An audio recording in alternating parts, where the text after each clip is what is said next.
On April 25, 1866, about a year after the Civil War ended, a group of women visited a cemetery in Columbus, Mississippi to place flowers by the graves of Confederate soldiers who had fallen at Shiloh. As they did, they noticed other graves nearby belonging to Union dead, but no one had come to visit those graves or place a flower there. So they decided to lay a few stems for those men too, in recognition not of a fallen Confederate or a fallen Union soldier, but a fallen American. She organized a women's memorial society to reconcile embittered enemies. On June 22, 1865, women adopted these profound, forgiving, and future-oriented resolutions, a much better analysis of the crisis than anything that came from men. The document read, "The object of this meeting is to initiate a memorial association that shall perpetuate in an honorable manner the memory of the gallant dead. Our purpose is to reclaim from oblivion and defamation the memory and graves of those who, right or wrong,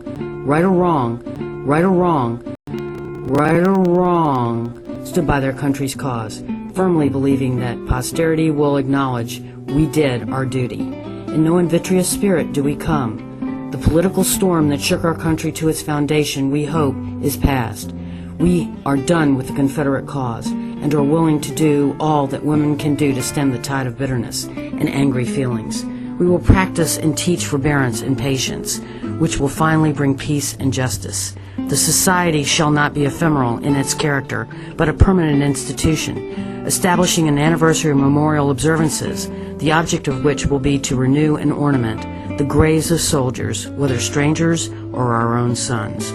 This society proposes, moreover, to make a provision for the education of as many children of deceased soldiers as may be compatible with the means of said association. The memories of the past are written in blood and cannot be effaced, but go forward we must, crushed, oppressed, and heartsick, yet we shall not forget." We are climbing Jacob's ladder. We are climbing Jacob's ladder.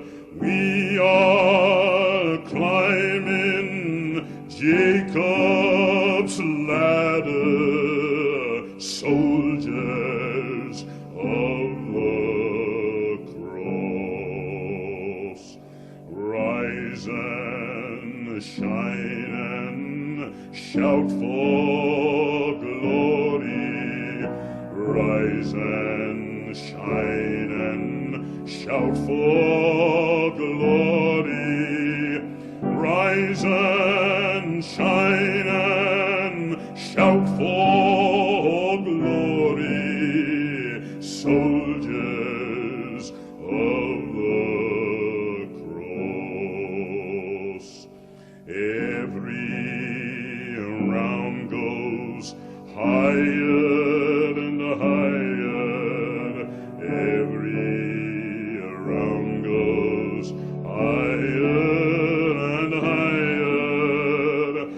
Every round goes higher and higher. Soldiers of the cross.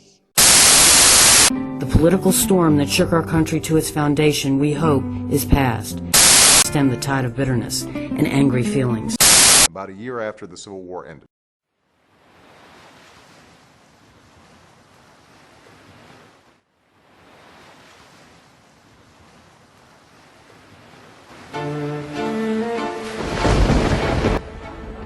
Capitalism started to rise.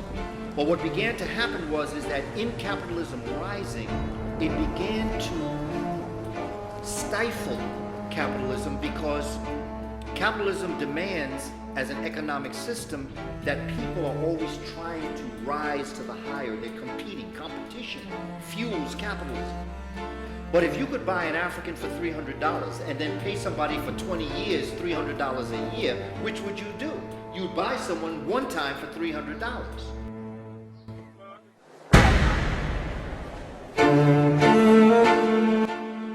But that's going to stifle capitalism, because what's going to happen is there's going to be no competition, because what European is going to compete for a job that they could buy an African to do?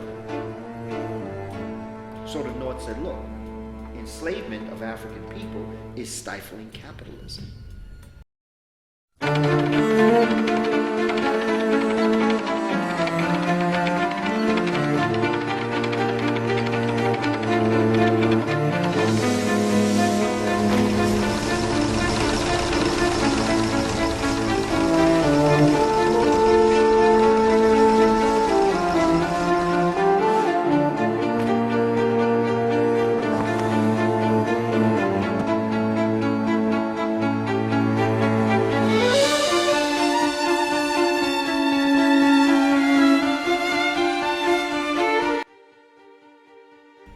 So the South says, so what you want me to do?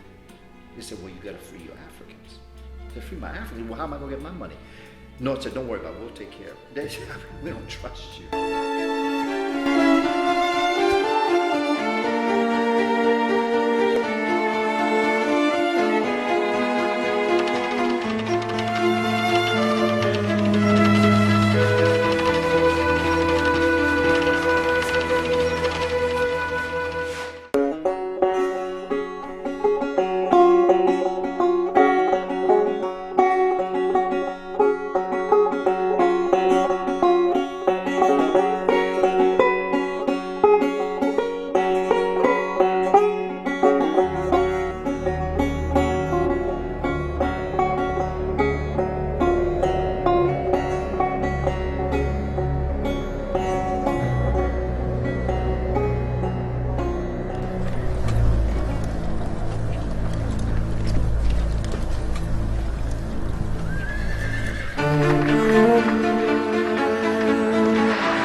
No, we're not going to sell our...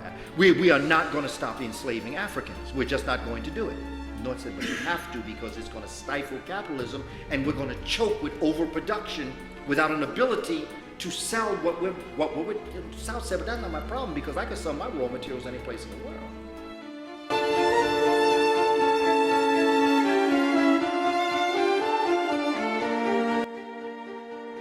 The North said, but then what would happen to us? We have factories. The South said, well, that sounds like a personal problem to me. I don't care what happens to you. North said, but you can't do that. South said, we're going to do that. We're not freeing Africans. They said, you got to free Africa. We're not freeing. In fact, the South said to the North, I'm tired of talking to you. I'm going to secede. I'm not even going to talk to you no more. In fact, I'm not even part of what your colonies are anymore. North said, you can't do that. South said, watch. That started the Civil War.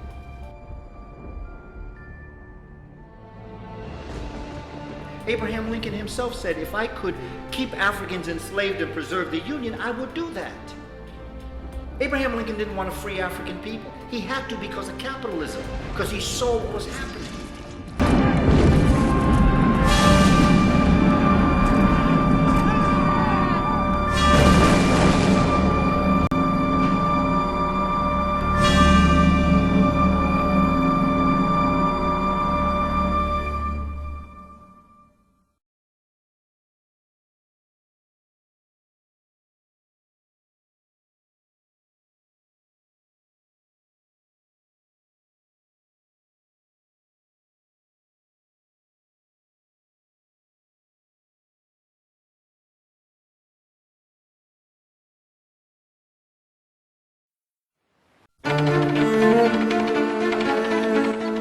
But look at the mean trick.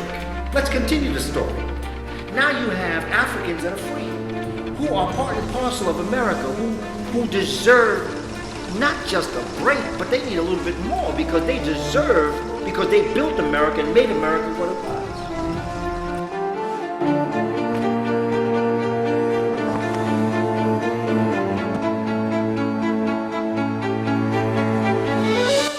So between 1865 and 1877, we have what's called the Reconstruction period, where black folk were going out, going to school, graduating, becoming doctors, lawyers. They were speaking Greek, Latin, better than people who taught Greek and Latin. They were going in, becoming senators, they were becoming congresspeople, they were becoming part of the world arena.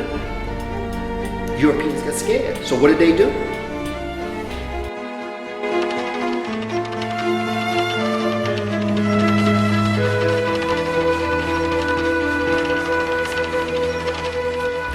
They started an organization that would attack black folk. It was called the Tea Party. No, not the Tea Party. It was called the Ku Klux Klan. I'm sorry. I'm jumping up in history here.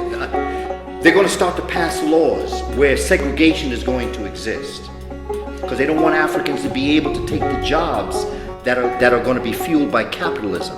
So what do? They said, bring me your weak, your poor, your homeless. Bring me your sick, your ignorant. And that's when the immigration came. And that's who got the jobs that were supposed to go to black folk.